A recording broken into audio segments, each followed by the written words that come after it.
大家好，我是海娟，今天做一个特别好吃的发面红糖饼，少油又健康，一点都不腻。首先，盆中加入500克普通面粉，放5克的酵母，5克的白糖，促进酵母的发酵。加入温水，边倒边搅拌，搅拌至面絮状，下手揉成一个光滑的面团。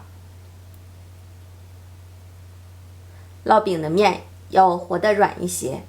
盖上盖子，发酵至2倍大。接下来我们准备馅料的部分，碗中放入几勺的红糖，加入1小勺白芝麻，增加香气，再放入1小勺白面，搅拌均匀，备用。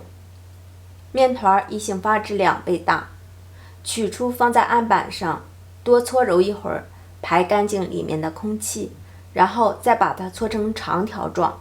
下成大小均等的面剂子，下好的面剂，我们由外向里把它搓揉均匀，整理成圆形状，盖上保鲜膜，松弛5分钟。拿过一个面剂，用手轻轻按压，按成边缘薄、中间微厚的面皮，放上2勺红糖馅料，用我们包包子的手法把它捏合紧，捏得严实一些，防止漏糖。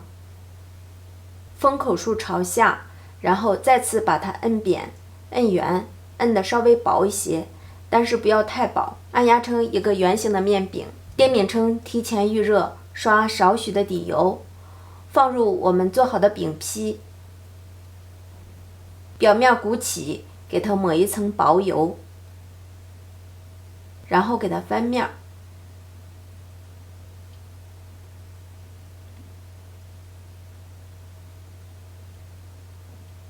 烙至底边变色，再次给它翻面，